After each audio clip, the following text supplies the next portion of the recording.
우리 한번 옆에 분에게 서로 얼굴 보고 인사하죠. 사랑합니다. 축복합니다. 앞뒤 분들에겐 참 덥지요. 한번 인사도 하시고요. 그러면서 좀 선포하듯이 인사하십시다. 오늘은 하나님을 예배하기에 딱 좋은 날입니다. 아멘. 미리 좀 말씀을 드리는데요. 아마 오늘은 예배가 상당히 일찍 끝날 것 같습니다. 아마 12시면 끝나지 않을까 싶어요. 광고가 조금 길어요.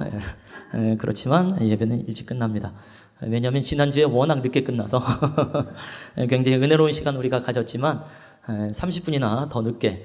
그래서 오늘 이제 처음 오신 이제 소풍교회 성도님들은 지난주는 2시간 30분 예배를 드렸다는 사실을 기억하시고 오늘은 좀 30분을 좀 줄여야 되지 않겠나라는 생각을 하게 됩니다. 제가 저 소풍교회에서 사역할 때 초기에 권혁선 목사님이 계실 때에 조금 성도님들이 불편한 일이 있었으면 이렇게 사과를 돌렸던 기억이 나요. 그래서 우리도 사과를 돌릴까 30분이나 오버가 됐으니까 그런 생각을 하다가 너무 따라장이가 될 것 같아서 저는 예배 시간을 줄이기로 저 나름대로 노하우를 가졌습니다. 아마 예배 시간을 이렇게 만들어 고무줄처럼 늘렸다 좁혔다 하는 교회는 또 우리 교회밖에 없지 않나라는 생각을 하게 되어지는데 또 양해하시고요. 속으로는 좋으시죠? 아멘. 예. 어저께 찬양팀 연습하면서 이제 12시쯤 끝날 거다 그랬더니 한 자매가 너무 좋아요 그러더라고요. 속에 있는 게 다 드러나는구나 라는 생각을 하게 됐습니다만 미리 말씀을 드리는 이유는 혹시 오버될 수도 있기 때문에 그래서 12시 넘어가지 아니하도록 노력을 하겠습니다. 그렇지만 광고는 조금 길어요. 기억하시기 바랍니다. 우리 말씀 같이 읽겠습니다. 로마서 12장 1절에서 2절 말씀입니다. 두 구절 말씀이니까 함께 말씀을 읽도록 하겠습니다. 시작. 그러므로 형제들아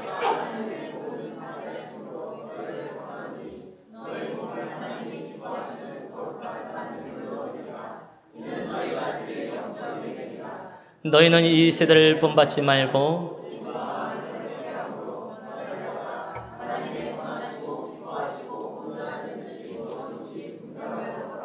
아멘. 아주 유명한 말씀인데요. 영상을 먼저 하나 좀 보고 싶습니다. 제가 설교를 준비를 하면서 그러니까 유튜브를 통해서도 요즘 이제 많은 정보가 있게 되거든요. 보면서 아주 놀라운 자매를 발견을 했어요. 이제 그 버스킹 예배라고 하는 것을 이제 인도하는 한 자매인데요. 26살에 강한별이라는 자매입니다. 너무 빨리 틀었잖아요. 자, 설명을 하고 그 다음에 큐 하면 들어오시기 바랍니다. 이제 그 광명에 이제 철산역이라는 곳이 있어요. 사실 여기서 멀지 않죠. 그래서 토요일마다 저녁에 한 30분에서 1시간 정도 이렇게 찬양을 합니다. 그 보이는 사람은 한 명만 보여요. 그렇지만 꼭 한 명만 있는 건 아닌데요.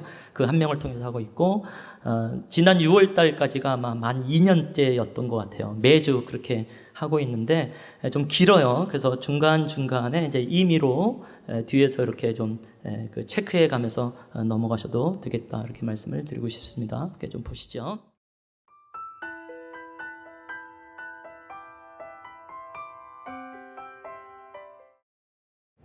7월 15일 버스킹 예배를 아버지께 올려드리도록 하겠습니다. 만일 너희 속에 하나님의 영이 거하시면 너희가 육신에 있지 아니하고 영에 있나니 누구든지 그리스도의 영이 없으면 그리스도의 사람이 아니라 또 그리스도께서 너희 안에 계시면 몸은 죄로 말미암아 죽은 것이나 영은 의로 말미암아 살아있는 것이니라. 예수를 죽은 자 가운데서 살리신 이의 영이 너희 안에 거하시면 그리스도 예수를 죽은 자 가운데서 살리신 이가 너희 안에 거하시는 그의 영으로 말미암아 너희 죽을 몸도 살리시리라. 아멘.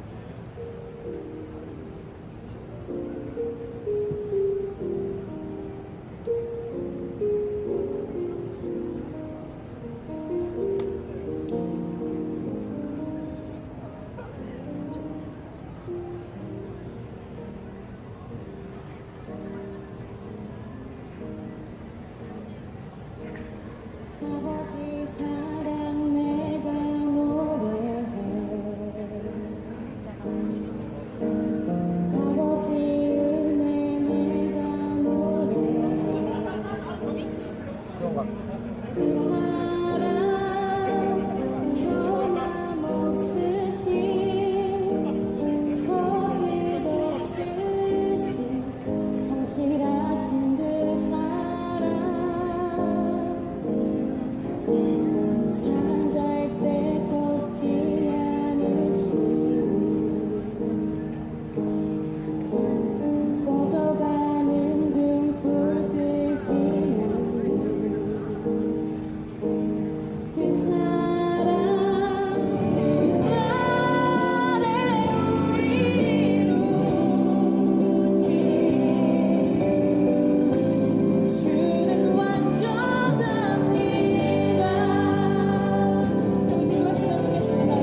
전까지는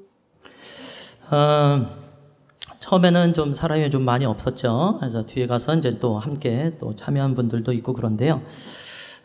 그 작년 7월이었었고 이제 1주년이 된 다음이었었고 좀 비가 좀 오고 있는 상황 속에서도 함께 저렇게 찬양을 하네요.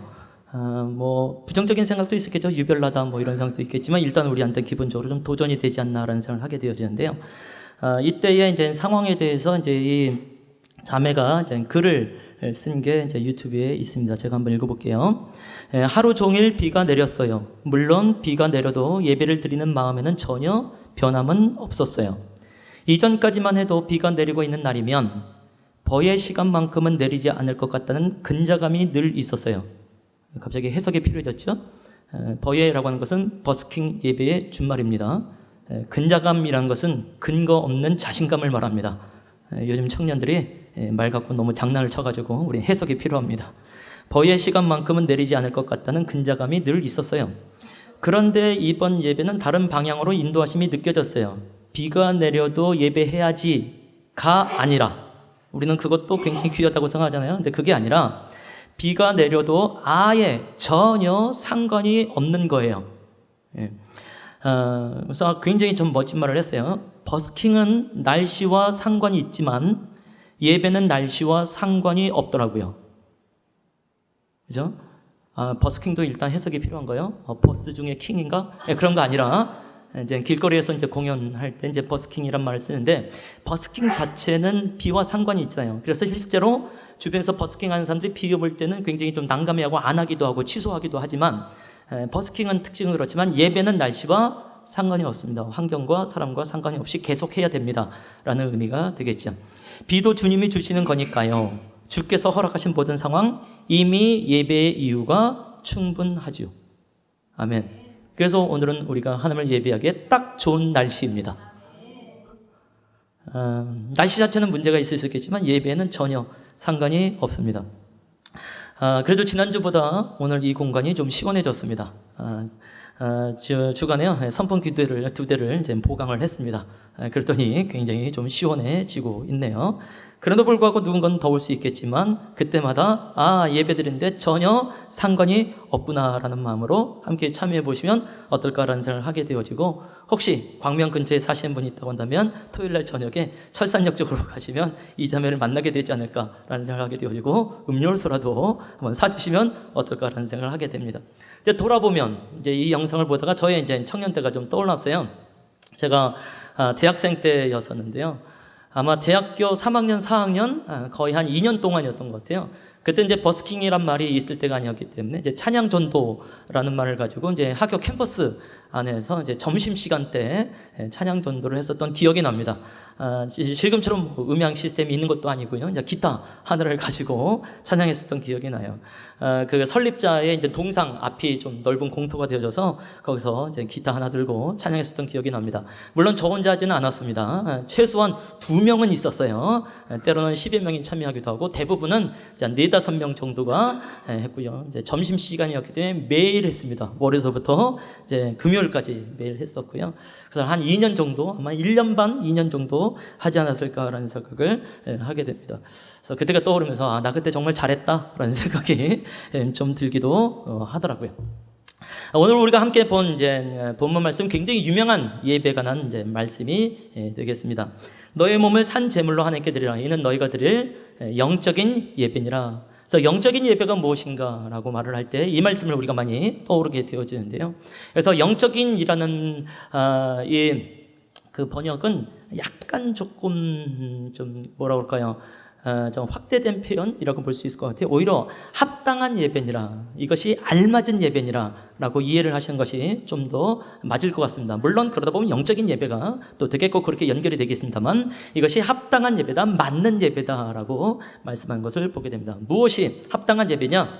너의 몸을 거룩한 산 제물로 드리는 것, 그것이 바로 하나님께서 원하시는 합당한 예배다라고 말씀하고 있는 거죠. 누구보다도 우리의 성도님들 한 분 한 분은 하나님께서 원하시는 예배를 드리기를 원하는 분인 줄로 믿습니다. 아멘. 그래서 우리가 여기에 와 있는 것이고 우리 교회 이름이 예선교회가 되는 것이겠죠. 그럼 도대체 우리의 몸을 산 제물로 드린다는 것이 무엇인가라는 생각을 하게 되는 것이죠. 구약시대에 제사를 드릴 때는요, 제물을 살아있죠. 일단 죽입니다. 그리고 이제 가죽을 벗기죠. 그리고 다 토막을 내고 내장을 꺼내고 피를 뿌리면서 이제 제사를 드리게 되어 있습니다. 그러면 우리도 우리의 몸을 각을 뜨는 것인가? 머리 뜨고 팔 자르고 다리 자르고 그러면 자해공갈단이 되겠죠. 주님은 우리를 자해공갈단으로 부르시지 않았습니다. 우리의 삶의 영역 하나하나를 마치 각을 떠서 하나님께 제사를 드리듯이 나가는 것이 되겠지요. 결국 우리의 가정생활 하나하나 각을 떠서 하나님께 예배로 드릴 때에, 또 우리의 직장생활 각을 하나하나 떠서 하나님께 드릴 때, 학교생활 하나하나 각을 떠서 드릴 때, 방학생활 각을 하나하나 떼어서 드릴 때, 때로는 우리의 동호회 생활, 계모임 등등 그 모든 걸 하나하나 떼어서 하나님께 드릴 때, 그것이 하나님께서 원하시는 예배입니다 라고 말씀을 드릴 수 있겠죠. 자, 그래서 굉장히 유명한 말씀이 있습니다. 저를 따라서 한번 해보겠습니다. 예배가 삶이 되고 삶이 예배가 되어야 합니다. 자, 이제 한 문장으로 읽을까요? 예배가 삶이 되고 삶이 예배가 되어야 합니다. 아멘. 굉장히 중요한 말입니다. 어떻게 보면 예배에 있어서 거의 결론적인 메시지다라고 말할 정도로 굉장히 중요합니다. 물론 한국 교회 안에 이 말이 이제 나타난 지 그리 오래되지 않았습니다. 제가 이제 대학교 4학년 때, 아마 그때가 89년도, 90년도였을 것 같아요. 그때 처음으로 들은 말이에요. 한국 교회 안에 전혀 이런 메시지가 없을 때, 물론 2000년도 이후로 이제 이런 메시지가 우리 안에 있게 되고 우리의 산보 돌아보는 일들을 우리가 이제 알게 되어지는데요. 자, 그래서 이 삶이 얼마나 중요한가, 또 예배와 함께 연관된 걸 알게 되어지면 그렇게 말할 수도 있어요. 하나님의 나라를 위하여 돈을 벌다가 죽었는가? 순교입니다. 그죠? 이게 받아들일지 모르겠어요. 하나님의 나라를 위하여 공부하다가 죽었는가? 순교입니다. 하나님의 나라를 위하여 백수로 있다가 죽었습니까? 순교입니다. 백수 아무나 하지 않습니다. 백수는 24시간 하나님을 온전하게 예배할 수 있는 사람입니다. 아멘.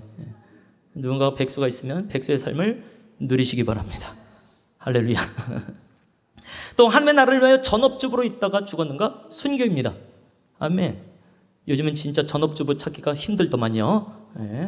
하도 맞벌이가 또 많기도 하고 또 워낙 능력 있는 여인들이 많아서 전업주부를 발견하기 참 어려운데요.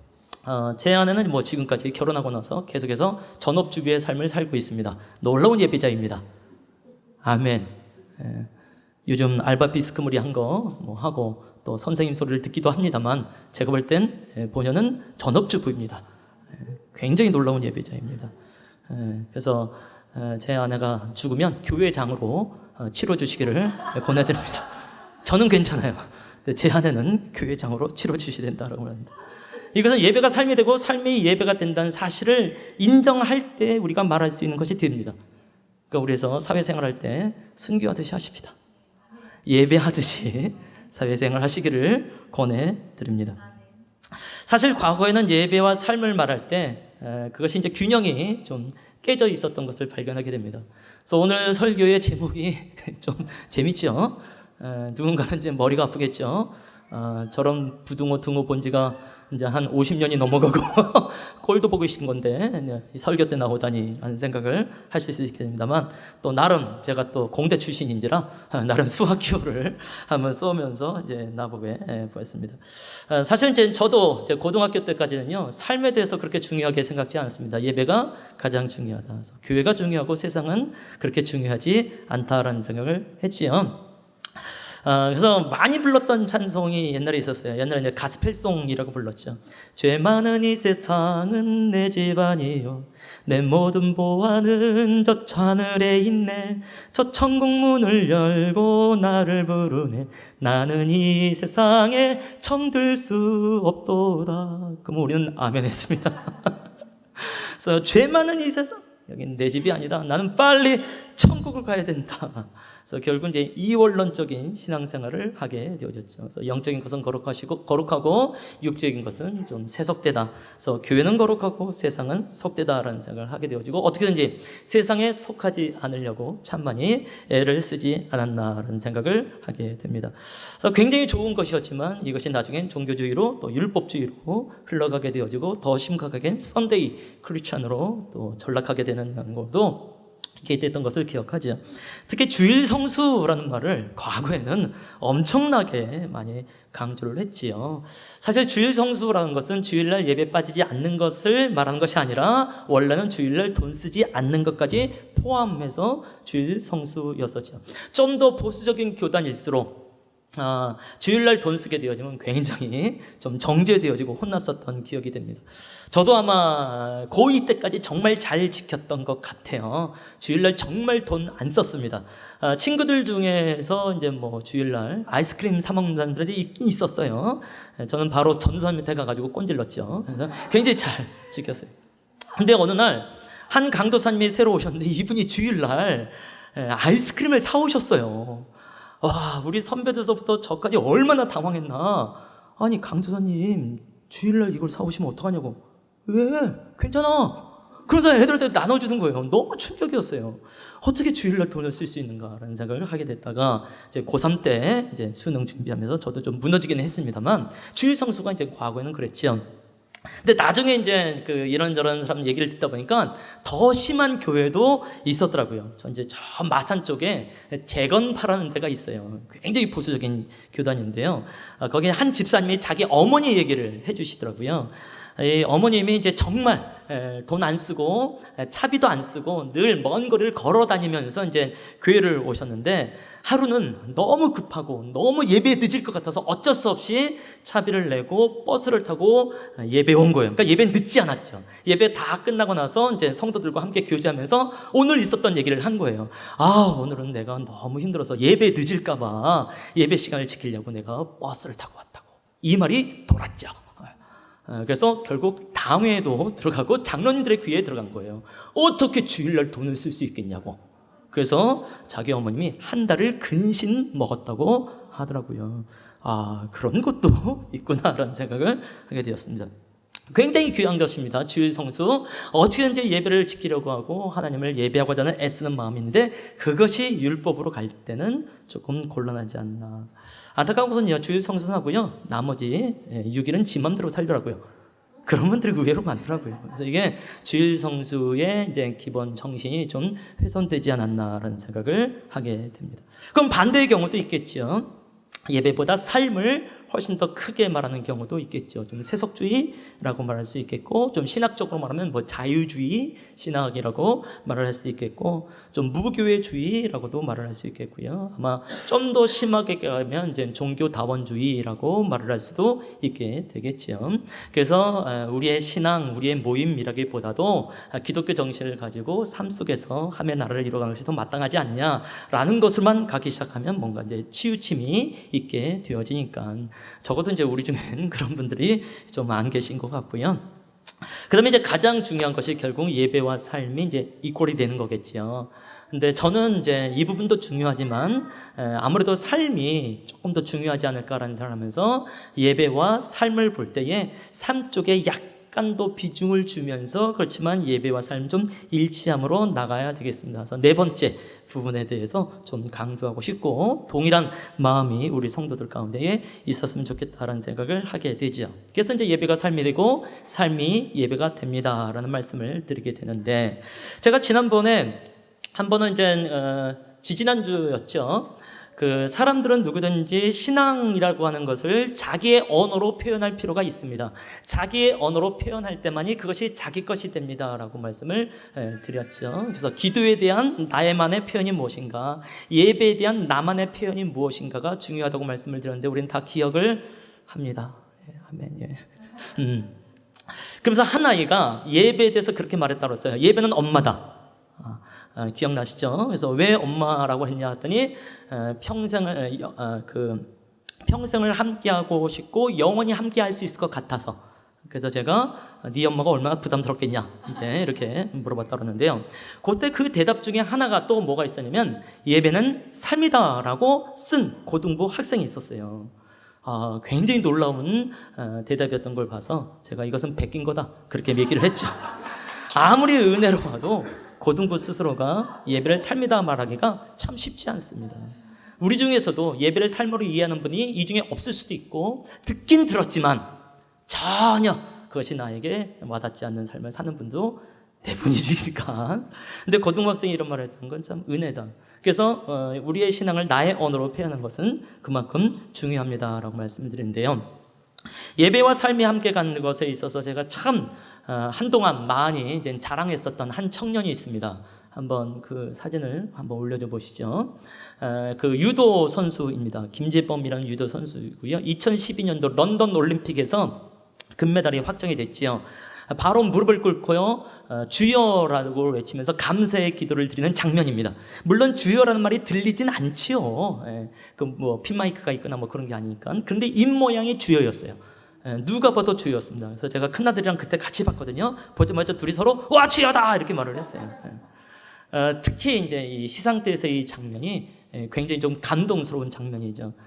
이 시상대에서 가장 높은 사람은 이제 금메달리스트입니다. 근데 이 금메달을 손에 들고 하늘로 올리는 순간 가장 높은 분이 하나님으로 바뀌어 버리는 상황이 순간이 되어진 것이죠. 나중에 요한계시록 말씀을 보게 되면 24명의 장로님들이 당신들의 면류관을 하나님께 드리면서 예배하는 장면이 나오게 되어지죠. 바로 요 형제의 이 모습이 이제 24명이 있다라고 말을 하게 되어지면 이것은 현대판 요한계시록의 예배가 아닐까라는 생각을 하게 될 정도로 굉장히 격려가 되는 상황이 되겠지요. 내리셔도 됩니다. 서로 사인을 잘 맞추십시다. 할렐루야. 사랑하고 축복합니다. 잘하고 있나요? 설교는 잘하고 있습니다.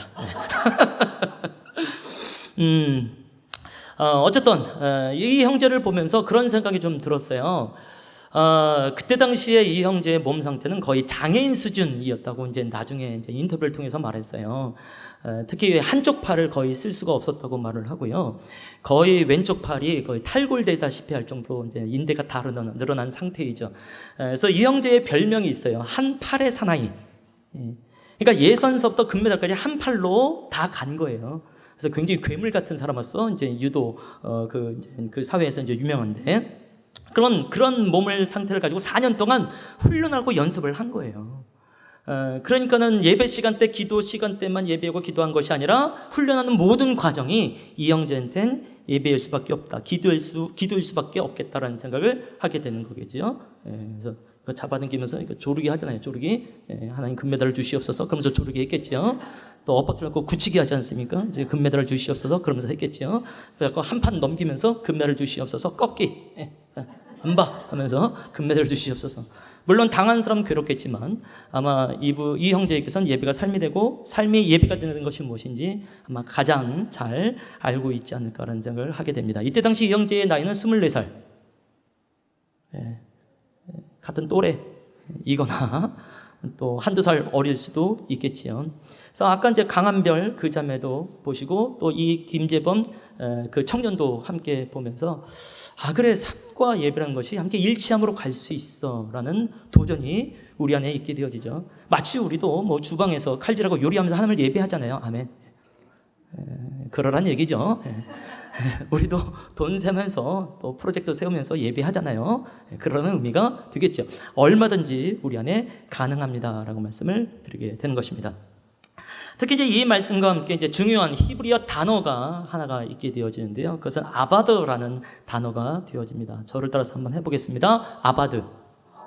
이 아바드라는 단어가 굉장히 중요한 단어예요. 일단 말씀을 읽어보죠. 출애굽기 3장 12절 말씀을 읽어보겠습니다. 시작.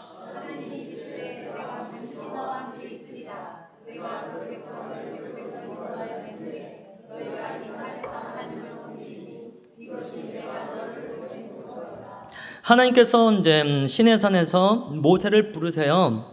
내 백성을 데리고 와라. 바로 이 산에서 나를 섬겨야 할 것이다. 이렇게 말을 합니다. 이때 섬긴다라는 것은 다른 말로 하면 예배한다라는 말로 바꿀 수 있게 되겠죠. 하나님께서 이스라엘 백성들을 부르신 이유는 하나님을 예배하기 위해서입니다. 이스라엘 백성들로 온전한 나라를 세우기 위해서가 아니라 이 말씀을 보면 첫 번째 하나님을 예배하기 위함입니다. 이때 이제 섬긴다라는 단어가 바로 아바드라는 단어를 쓰고 있다는 거예요. 자, 그 다음에 말씀 하나 더 보죠. 창세기 2장 5절 또 읽겠습니다. 시작.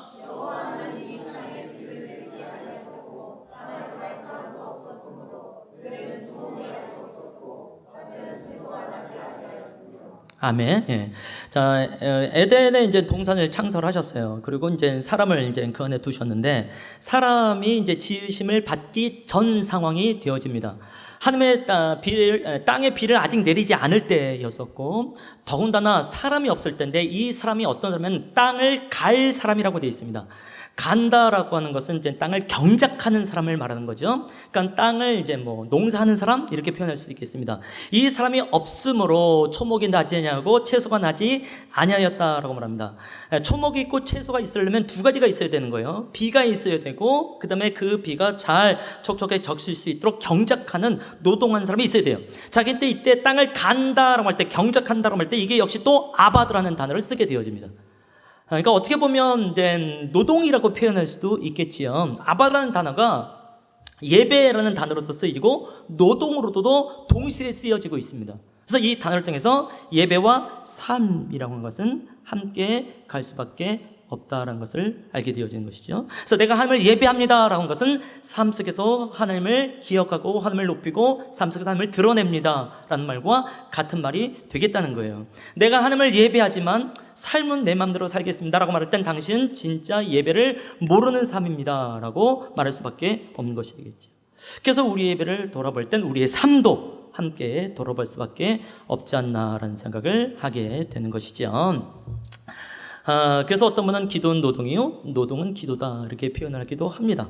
실제로 노동을 하면서 기도를 하는 그런 기도원에서 많이 나왔던 메시지가 되어지는데요.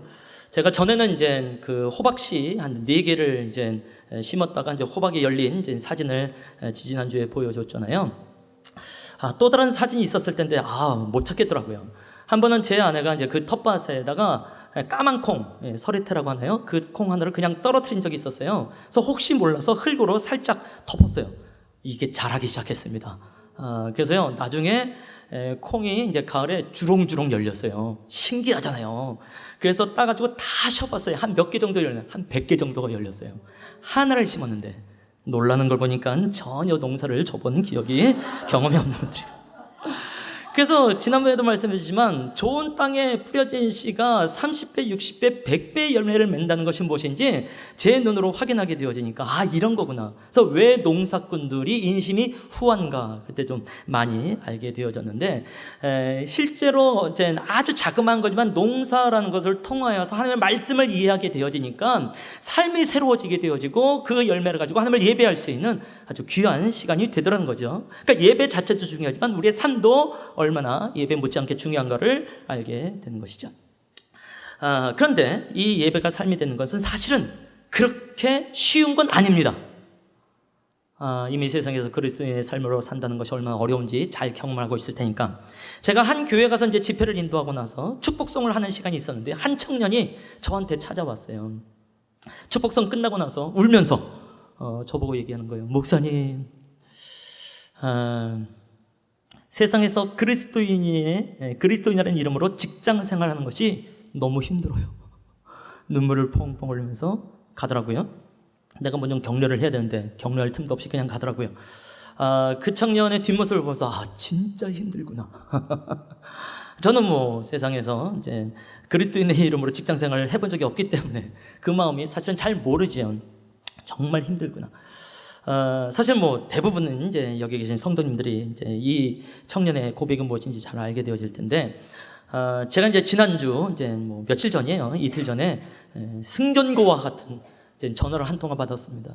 목사님 이겼습니다. 얼마나 감사한지. 거의 한 달 가까이 좀 어려운 상황 속에서 이제 거의 뭐 고소도 가야 될 만한 상황 속에서 또 억울하게 약간 좀 고발도 되어지고 이러면서 그 권사님이신데 말씀으로는 소화도 안 되고 기쁨도 사라지고 너무 고통스럽게 이제 지냈다고 얘기를 하시더라고요. 주변 수많은 사람들이 타협해라, 돈으로 해결해라, 또 그런 이제 또 전례도 있었기 때문에. 근데 우리 권사님은 절대 그럴 수 없다. 그래서 하나님의 살아계심을 좀 나타내고 싶다라는 마음으로 계속 이제 버티셨고, 저는 권사님의 편입니다. 그래서 제가 아론과 훌처럼 열심히 중보기도 하겠습니다. 그래서 정말 새벽에 열심히 기도했습니다. 근데 진짜 이틀 전에 전화가 온 거예요. 목사님 이겼습니다. 참 감사하더라고요. 그렇죠? 삶 속에서 그리스도의 이름으로 산다는 게 쉽지 않아요.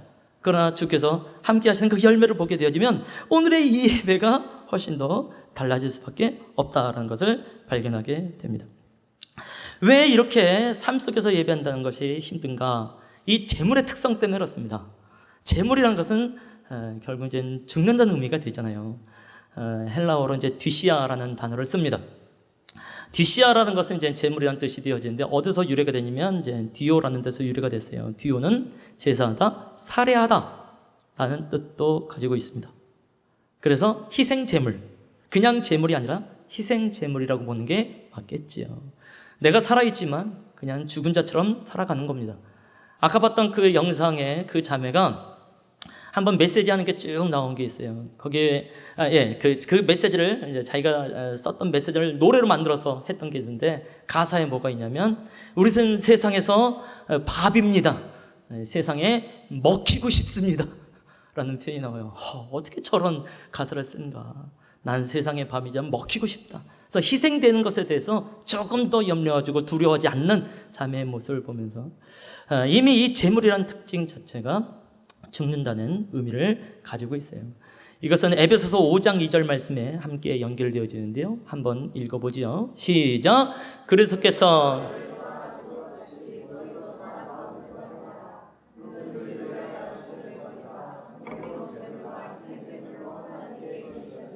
아멘. 여기 희생제물이라는 것이 동일하게 뒤시아를 쓰고 있습니다. 그러니까 우리가 산 제물로 나의 삶을, 나의 몸을 드린다는 것은 마치 예수님께서 희생제물이 되어서 십자가에 못 박혀 돌아가시는 것을 동일하게 의미하게 되어지죠. 그러니까 우리가 지금 십자가에 못 박혀 있다고 생각할 때 그것이 얼마나 힘든 걸 알게 되어지고 그러한 제사를, 그러한 예배를 하나님께서 원하신다고 하니 삶 속에서 예배가 얼마나 쉽지 않은가라는 것을 발견하게 된다는 것이죠. 또 이것은 히브리서 13장 16절에서 또 나오게 되어집니다. 한번 읽어보죠. 시작. 오직 선을 행함과 바로 여기서 제사도 또 뒤시아라는 동일한 단어를 씁니다. 이 같은 희생 제물을 하나님께서 기뻐하시니라 라고 말씀할 수 있겠죠. 특히 그것이 무엇이냐? 선을 행하고 서로 나누어 주는 것, 이것은 희생 제물과 같습니다. 우리가 함께 이제 교제에 관한 코이노니아에 관한 말씀을 하면서 제가 이제 사도행전 2장 속에 있었던 초대교회가 어떻게 나눔이 있었는가, 그 나눔을 얼마나 힘썼는가에 대해서 메시지를 전했던 기억이 납니다. 그러면서 케냐에 있었던 한 예배에 대해서 말씀을 드렸지요. 케냐의 한 가정 안에 이제 염소가 5마리가 있었는데 4마리가 짐승에 뜯겨 죽였다고 그랬어요. 근데 이 사람이 기도하면서 이 염소 한 마리를 나누고 싶은 마음으로 교회에 가지고 온 거죠. 누구든지 이 염소를 가지시기 바랍니다. 황당하죠. 4마리의 짐승이 사라진 상태 속에서. 그래서 이 선교사님이 이제 이것을 받아야 될지 말아야 될지 고민하고 있을 때 사람들이 한 사람씩 나오면서 내가 이 집에 염소 한 마리를 기증하겠습니다. 그래서 4머리가 채워지게 됐었던 것. 쉬운 거 아니죠. 자기의 재산이죠. 생명과 같은 것을 나누는 것이죠. 나에게 가지고 있는 것을 누구에게 나눠준다는 것은 그만큼 우리를 참 쉽게 하지 않는다라는 생각을 하게 되는 것이죠. 그래서 교제에 힘써라, 나눔에 힘써라 라고 말씀하신 것이고, 여기서 서로 나누어 주기라는 것 단어 자체가 이미 코이노냐라는 것을 알게 됩니다. 교제하는 것이, 성도 간에 교제하는 것이 너무 쉬운 거 아니야? 라고 생각할지 모르겠어요. 함께 식사하는 거 쉬운 거 아니야? 함께 이야기를 하고 건네주는 거, 성고 교제하는 거 쉬운 거 아니야? 천만에요. 어색한 사람, 친하지 않은 사람하고 함께 만나서 한마디 던지는 것도 우리는 굉장히 어려운 사람들입니다. 그래서 힘쓸 때만이 그것이 하나님께 예배가 되어진다는 사실을 기억을 할 필요가 있겠죠. 우리가 이제 개척교회입니다. 아직까지 이제 지난주가 뭐 100일이었다고 그러는 것 같아요. 그래서 뭐 100일 떡을 뭐 해야 되지 않냐 이런 쓰잘데없는 얘기를 누군가 해가지고 제가 거부를 했습니다만, 우리는 뭐 1년 뭐 그 개척 기념 예배 이런 것도 안 합니다. 그냥 스리슬쩍 넘어갑니다. 이제 가장 중요한 건 이제 하나님이기 때문에. 근데 개척을 할 때 이제 권사님들이 많이 헌금하셨어요. 다른 분들도 많이 헌금하셨습니다. 어떨 때는 권사님들보다 더 많은 액수로 헌금하기도 했지만, 특히 권사님들의 헌금을 받을 때마다 참 이게 참 쉽지 않을 텐데, 이걸 어떻게 모아왔을지가 어느 정도 느껴지거든요. 그야말로 참 몇십 년을, 적어도 몇 년을 모셨던 것을 헌금하는 게 참 쉽지 않았을 텐데, 이것이야말로 뒤시하고 이것이야말로 희생 제물이 되어지고, 그로 인해서 우리가 지금 예배하고 있는 것이 아닌가라는 생각을 하게 되는 것이죠. 또 잘 모르시지만 사실은 예선교회를 위해서 후원하는 분들이 좀 많이 있습니다. 우리의 월세와 우리의 유지비 뭐 이런 것들은 지금도 정기적으로 후원하시는 분들을 통하여서 있게 되어집니다. 그것이 교회를 통해서 오기도 하고요, 또 소풍교회 성도님들을 통해서 오기도 하고, 또 모르는 사람들의 또 전달을 통해서 오기도 합니다. 그야말로 이런 것들은 뒤시야, 희생 제물과 같은 것이 된 거겠죠. 자, 그래서 이제 우리의 주일 예배를 한번 돌아보는 거예요. 주일 예배는 무엇인가? 삶과 연결될 때 삶의 예배에 대한 결과물입니다. 다시 한번 기억해 보시면 좋겠는데요. 우리의 주일 예배라는 것은 삶의 예배에 대한 결과물입니다. 그러니까 예배의 좋고 나쁨을 어떻게 우리는 분별해야 되냐면, 나는 삶에서 어떻게 예배를 했는가를 돌아봐야 되겠죠. 예배가 아무리 좋아도, 찬양이 아무리 좋아도, 기도가 아무리 좋아도, 말씀이 아무리 좋아도 내 삶이 예배가 무너져 있으면 예배는 은혜가 안 될 겁니다.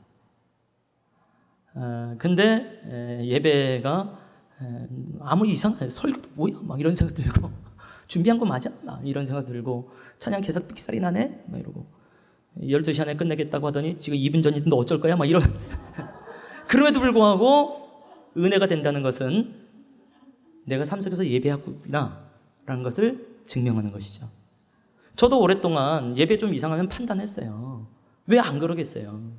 근데 예배가 삶이 되고 삶이 예배가 된다는 것을 안 다음서부터는 판단하기 시작할 때 나의 삶의 예배를 정지하는 것과 같은 생각을 하게 되어서 조금 더 판단할 거리가 아니구나라는 것을 알게 되어진 것이죠. 물론 인도자에게도 문제가 있으니까 예배가 이상하겠지만, 사실 예배자 자체도 문제가 있으니까 예배가 문제가 있는 건 아니겠습니까? 그래서 한번 돌아보시면서 나갔으면 좋겠다. 그래서 너무 이제 이 앞자리를 판단하지 마시고요, 자기를 돌아보면서 나가는 우리 성도들이 좀 되시기 바라고요. 예배가 삶이 되고 삶이 예배는 것을 꼭 기억하시기를 축원합니다. 제가 기도하고 축도로서 마치도록 하겠습니다. 살아계신 하나님 아버지, 그리고 주님을 예배하고 주님을 찬양하고 주님 앞에 우리의 마음을 드리며 간구하고 기도할 수 있는 것이 얼마나 놀라운 은혜인지, 하나님 또 하나님 온전하게 예배할 수 있는 예선교회를 허락해 주심이 참으로 감사할 수밖에 없는 것을 고백합니다. 그러면서 사도 바울을 통해서 예배의 진수를 저희가 또 배우게 되어집니다. 너의 몸을 거룩한 산 제물로 드리라. 이는 하나님께서 기뻐하시는, 하나님께서 받으시는 진정한 합당한 예배니라. 이 말씀 앞에 우리의 삶을 드리며 나아갑니다. 하나님, 예배가 삶이 되고 삶이 예배가 되어야 된다는 것을 우리가 많이 또 이런저런 모습 속에서 들어왔지만 또 온전하게 나가지 못하는 것을 긍휼하게 주시옵시고, 이 예배 가운데서 하나님께서 누리게 하신 그 은혜를 삶 속에서도 기억하게 해주시옵시고, 삶 속에서 그 은혜의 연장선을 누릴 수 있도록 인도하여 주시옵소서. 그래서 내일서부터 일주일의 삶을 복되게 해주시옵시고, 그 일주일의 한 삶 가운데에 주님을 높이고 주님을 만나고 주님과 사귀는 은총이 있게 하여 주시옵소서. 쉽지 않습니다. 그러나 주의 은혜로 말미암아 능히 감당하게 될 줄로 믿사옵고, 그래서 다음 주 우리가 함께 예배할 땐 이 삶의 예배에 대한 결과물을 가지고, 열매를 가지고 하나님께 최고의 감사와 최고의 영광을 드려지는 예배가 될 수 있도록 인도하여 주시옵소서. 지금은 우리 주 예수 그리스도의 은혜와 하나님의 사랑과 성령의 그 사귐의 은총이 오늘 이 시간 하나님 앞에 예배할 뿐만 아니라 우리의 삶 전체를 우리의 가정생활과 우리의 직장생활과 우리의 학교생활, 우리의 사회생활 그 모든 것이 예배가 되기를 소원하는 우리의 모든 성도님들과 그 모든 일터와 무엇보다 이 한반도 위에 이제로부터 영원토록 함께 있을지어다. 아멘.